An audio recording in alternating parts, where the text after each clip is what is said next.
Bonjour chers téléspectateurs, bonjour à tous et à toutes et bienvenue sur ABC pour cet programme spécial consacré aux questions d'actualité, notamment la fête des Recha, le grand barrage de la Renaissance et la question des ports maritimes et l'accès à la mer de l'Éthiopie de manière pacifique et d'autres questions pertinentes qu'on va discuter avec ma collègue Aïda.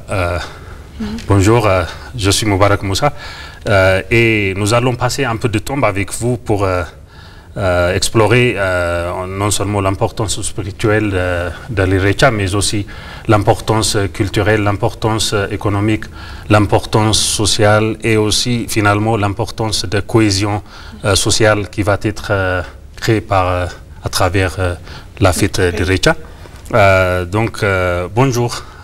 Donc, bonjour Moubarak. Donc, je suis vraiment heureuse et c'est un plaisir de m'inviter et d'être là pour parler premièrement de la fête d'Irecha. Tout à l'heure, tu nous as mentionné les principaux ordres qu'on va discuter. Donc, principalement aujourd'hui, on va parler premièrement sur la fête d'Irecha.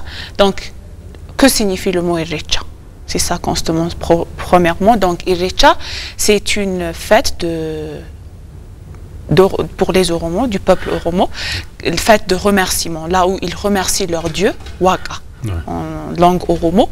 Donc c'est célébré ici à Addis et ce sera célébré aussi sur la place de Bishoftu, ça s'appelle Hora Arsaddi. Ici à Addis, ce sera Hora Finfini, donc c'est divisé en deux. Donc le samedi, je pense que c'est le 4 octobre, on va le fêter et célébrer ici sur la place de Meskel. Et le lendemain, le dimanche, oui, le 5, ce sera célébré sur la place de Bishoftu, de Hora Arsaddi. Donc, pour rassembler en général, on sait que l'Irecha, les Abagada, les Hadasing et les prêtres, appelés les prêtres en général, les prêtres des Oromo, les pères religieux, donc ils le célèbrent de manière colorée et en public. À Addis, soit à Bishoftu.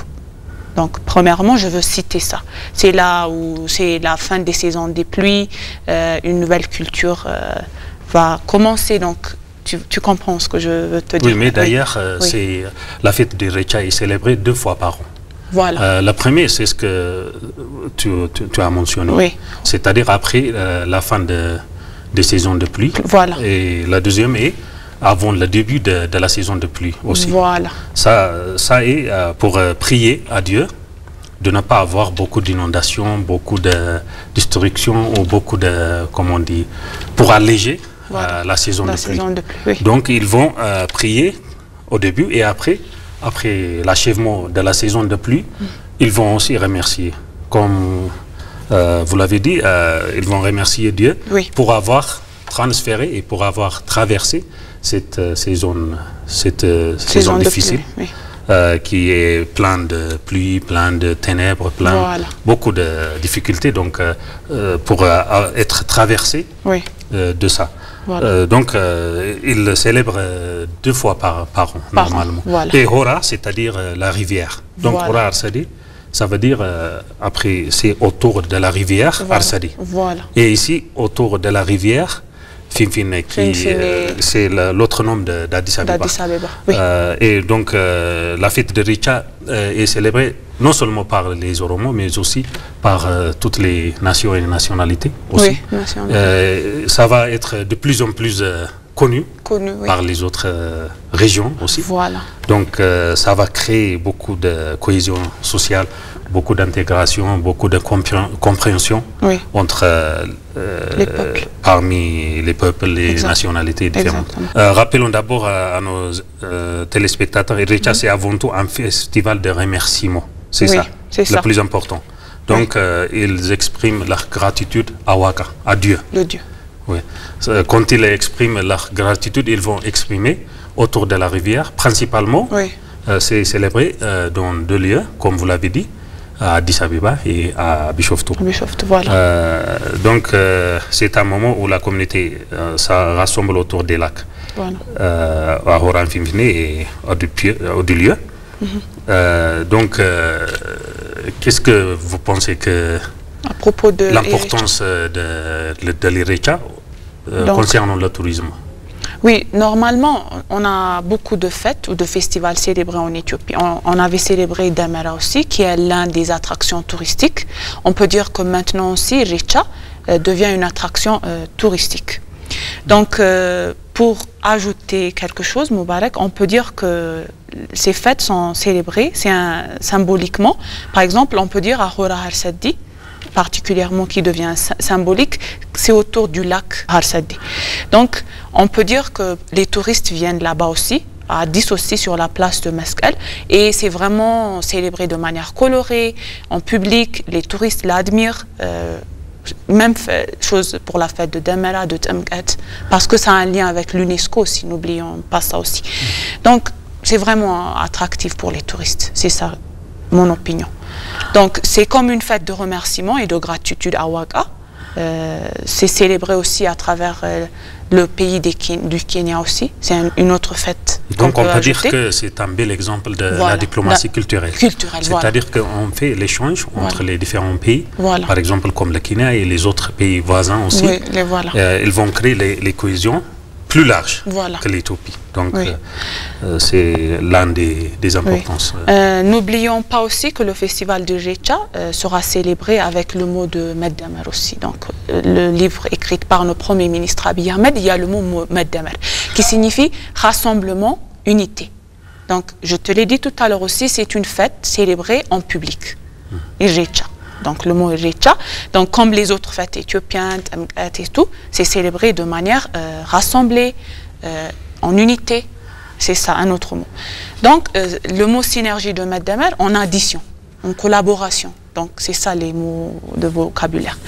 Donc, Irrecha, une autre chose à souligner aussi, c'était juste, cette fête de Irrecha sera célébrée juste après l'inauguration du grand barrage de la Renaissance éthiopienne, qui rend aussi un autre plaisir pour notre pays. Donc, l'inauguration du grand barrage, Irrecha, Meskel se sont célébrés juste après ça. Donc, c'est une autre satisfaction. Donc, le grand barrage hydroélectrique d'Afrique. C'est pour ça qu'on célèbre cette année Irrecha sous le thème Irrecha pour la Renaissance. Pour la Renaissance. Qui est lié avec l'achèvement du grand barrage de la Renaissance. Donc, ça rend spécial la célébration de cette année. C'est que il est célébré juste après l'achèvement du grand barrage de la Renaissance et l'inauguration par notre Premier ministre Abiy Ahmed et les autres hauts fonctionnaires. Voilà. Donc, par rapport à l'Irrecha, on peut dire beaucoup de choses. Oui. Mais quel est le reste qu'on doit parler? Donc, on a distingué beaucoup de choses. Donc, ça a un lien aussi avec les diasporas. On a parlé à propos du tourisme, comment la fête va se célébrer sur place et à Bishoftu. On l'a bien exprimé, je pense. Donc, un autre point, c'est quand ça sera célébré sur la place de Bishoftu, on n'oublie pas aussi le développement du corridor qui a été créé à Bishoftu, devant le lac de Hora. Et là-bas aussi, il y aura beaucoup de festivals et la fête sera de manière colorée et célébrée. Hier aussi, on était en train de discuter avec toi. Donc, la célébration de Hora Harsaddi qui vise à transformer la ville grâce au développement du corridor. Comme la ville d'Addis, il y a le développement du corridor. Là-bas aussi, à Bishoftu, il y aura le développement de corridor, là où contient des espaces verts, des pistes cyclables, toutes les choses. Donc, ce sera aussi une autre chose à mentionner. Oui, c'est un lieu, le Bishoftu, c'est un lieu où il y a beaucoup de sites touristiques aussi en Éthiopie. Et aussi, comme on a entrepris les projets de développement du corridor ici à Addis Abeba, on fait à toutes les régions, et spécifiquement à Bishoftu. C'est une belle ville et c'est une ville touristique où il y a beaucoup de destinations touristiques, où il y a des loges, il y a beaucoup de sites, beaucoup d'infrastructures touristiques. Exactement. Donc, le développement du corridor va aider à élargir et à renforcer la célébration des Irrecha. Non seulement les Irrecha, mais aussi à toutes les célébrations, les festivals, des festivités qui auront lieu au pays. Oui, on peut dire que c'est intéressant comme c'est une fête traditionnelle, comme Irrecha, donc on le sait que ça devient un moteur pour le développement local et de rayonnement international. C'est ça mon point de vue. Donc, Tu as des choses à mentionner à propos du développement du corridor ou on passe On passe à notre sujet suivant. D'accord. C'est par rapport à l'accès à la mer de l'Éthiopie. D'accord, vas-y. Oui, c'est ce qu'on a déjà traité avant, mais comme vous l'avez mentionné, le Premier ministre a mentionné que l'accès à la mer, c'est très important pour l'Éthiopie. Et il a dit mot à mot qu'on ne peut pas hériter un pays enclavé et un pays isolé à notre génération future. Voilà. Donc on doit avoir accès à la mer, mais de manière pacifique et conformément au droit international, à la loi internationale. Donc c'est une question de survie, selon notre Premier ministre. Oui, il les a bien donc ça va accélérer notre développement aussi, notre échange avec les autres, et ça va accélérer aussi et améliorer la diplomatie et dans notre relation avec les autres multilatérales, notre relation multilatérale, bilatérale et autre chose. Donc ça va créer beaucoup d'importance pour le pays. Oui. Donc on aura de très bonnes choses, le développement va s'améliorer pour les générations futures, comme il l'a mentionné aussi dans son livre de Maître Damer, il a bien décrit avec les quatre choses, comme on dit, les développements social, économique, culturel et technologique. Donc je pense qu'on aura de très bonnes choses au futur, Moubarak. On l'a mentionné aussi la fois passée dans le livre de Maître Damer, l'état de Maître Damer, on l'a bien expliqué. Donc notre sujet suivant, c'est l'inauguration de médias et de chaînes de parlement à la télévision éthiopienne ici. Oui. C'est-à-dire une chaîne spécifique consacrée au Parlement, qui va diffuser les discussions et les sessions, que ce soit ordinaires ou extraordinaires. Ils vont être diffusés par cette chaîne spécifiquement pour que le peuple ait beaucoup d'idées sur les discussions et ce qui déroule dans le gouvernement et ce qui se passe dans le pays. Ça va aider à notre peuple d'avoir l'attention. Oui, une bonne image et, comme on dit, une bonne idée sur ce qui déroule dans la réalité dans le pays. Donc la création de cette chaîne va aider à notre citoyen de comprendre bien et de comprendre mieux ce qui se passe dans le pays, que ce soit au niveau gouvernemental ou au niveau privé. Voilà. Donc je pense que notre nouveau PDG de BC il va donner sa parole de serment devant la Chambre des représentants du peuple le lundi, je pense.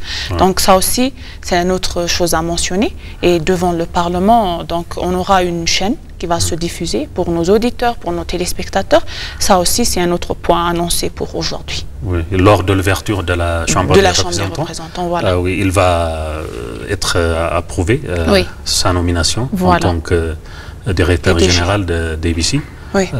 Donc à ce moment-là, l'ouverture de la session aussi, c'est le même jour. Exactement. Et l'inauguration de médias de la chaîne du Parlement est aussi le même jour. Exactement. Donc ça va être un jour historique. Exactement. Donc l'autre point, c'est sur les 7 lacs les 7 points de Gouba que j'ai trouvés. Donc on va les mentionner. Il y en a 7 projets, les 7 grands projets de Gouba. Donc il y aura qui sont déroulés au cours des 5 jusqu'à 6 prochaines années qui vont s'adapter. Donc premièrement, c'est le central nucléaire. Deuxièmement, il y a la construction d'une usine de gaz. Troisièmement, la mise en place d'une raffinerie de carburant. Quatrièmement, création du grand aéroport en Afrique, aéroport de Bishoftu, qui va s'inaugurer aussi bientôt. Il y a le lancement de la construction d'une usine de production d'électricité, un autre domaine clé qu'on va travailler avec notre pays voisin. La construction de 1,5 million de logements à travers tout le pays. Et il y a le lancement aussi de la construction du deuxième usine de gaz. Donc, en général, j'ai trouvé que ces projets, que j'ai mentionnés, les 7, ils coûtent au total supérieur à 30 milliards de dollars. C'est pas quelque chose de facile, Moubarak. Donc c'est une autre histoire qui est vraiment ambitieux, un projet ambitieux et phare qu'on a mentionné pour nos téléspectateurs. Donc notre Premier ministre les a mentionnés ici lors du grand barrage, de l'inauguration du grand barrage. Mais voyons maintenant, un par un, tous les points qu'on a mentionnés. La première est la centrale nucléaire. On va dire quelque chose sur ça. La centrale nucléaire, quelle est l'importance de la centrale nucléaire? Il y a quelques-uns qui disent que ce n'est pas important pour l'Éthiopie d'installer cette chose de la nucléaire, de la centrale nucléaire, parce qu'il y en a beaucoup de choses. Il faut faire des priorités comme ça, mais ces centrales nucléaires vont aider à beaucoup d'énergie. Ce n'est pas d'énergie nucléaire seulement. Ça va aider à notre agriculture, à notre développement et aux autres infrastructures aussi, aux autres secteurs. Ce n'est pas seulement pour la nucléaire. Donc l'importance est primordiale pour le pays. Pour le pays, oui. Pour réaliser la prospérité aussi. Exactement. Donc la construction d'une usine de gaz, ça aussi, ça nous prend loin. Donc on peut gagner de l'argent des autres pays. Ils peuvent même acheter des gaz pour distribuer des gaz à travers les pays africains, les Européens. Donc on aura des relations bilatérales avec eux aussi. On travaille ensemble en coopération. Ça aussi, c'est un autre point. La mise en place des raffineries de carburant, ça aussi, c'est pas quelque chose de facile. On peut gagner plus d'argent avec cela aussi. On peut aussi sauver notre dépense de l'importation du gaz et d'autres miniers. Donc au niveau des coûts, il sauve beaucoup de choses. Et même, on va gagner d'autres argent supplémentaires à travers le gaz. Oui, il y a la création aussi du grand aéroport en Afrique, du Bishoftu. Donc, on a beaucoup de ressources, on le sait. Donc, une autre ressource à ajouter, c'est l'aéroport. Parce que Ethiopian Airlines aussi, c'est connu. Celui-là aussi, ça va être plus connu que celui-là. Donc, un aéroport de Bishoftu qui crée une histoire vraiment admirable. Qui va servir non seulement pour l'Éthiopie, mais aussi pour l'Afrique. Et au-delà. Voilà. Et donc, c'est qui a une importance internationale et qui va servir beaucoup de passagers. De passagers, voilà. Il y a aussi le lancement de la construction de production et d'électricité. Donc, je pense qu'on a déjà signé un protocole d'accord avec le Kenya, je pense. On est en train de travailler avec eux. Donc, celui-là aussi crée une grande opportunité pour notre pays, l'Éthiopie, production d'électricité, parce que comme on est maintenant en train de se développer, on attend plus, on veut que notre pays soit enrichi. Et aussi, comme on a achevé déjà le grand barrage de la Renaissance, on a plus de chances et plus de capacité d'énergie électrique. Donc, on peut vendre ça pour les autres pays. Donc, ça va nous augmenter notre capacité d'énergie. Oui. Il y a aussi la construction de 1,5 million de logements. Ça aussi, ça crée à travers tout le pays. Tu as des points à ajouter sur le logement? Sur le logement, c'est un des problèmes majeurs dans la ville. Non seulement dans la ville, mais à travers le pays.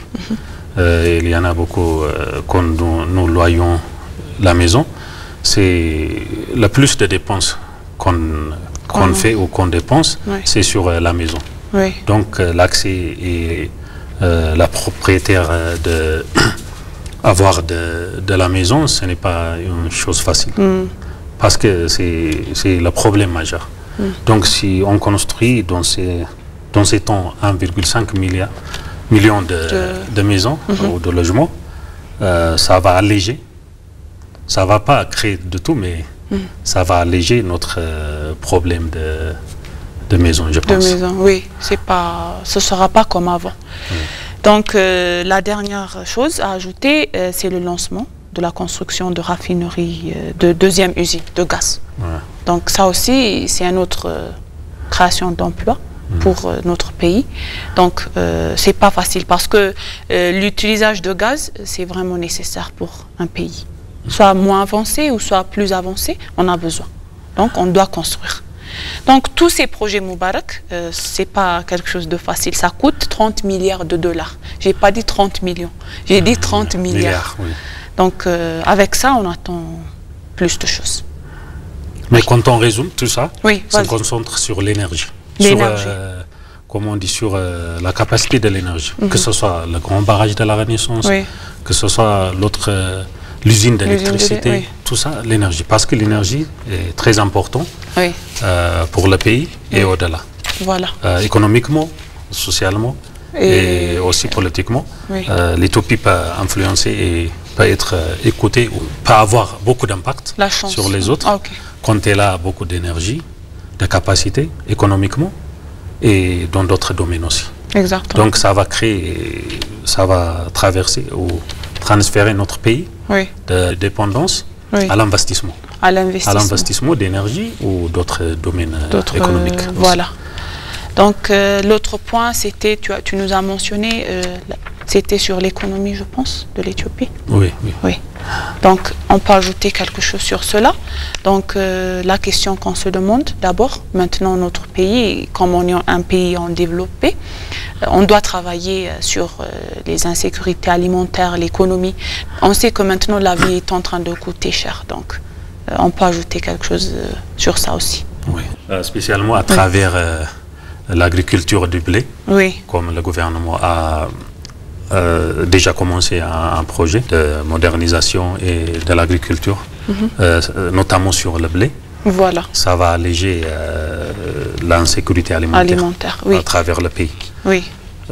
Et d'autres choses, c'est à travers la formation des agriculteurs et des parties prenantes sur l'agriculture.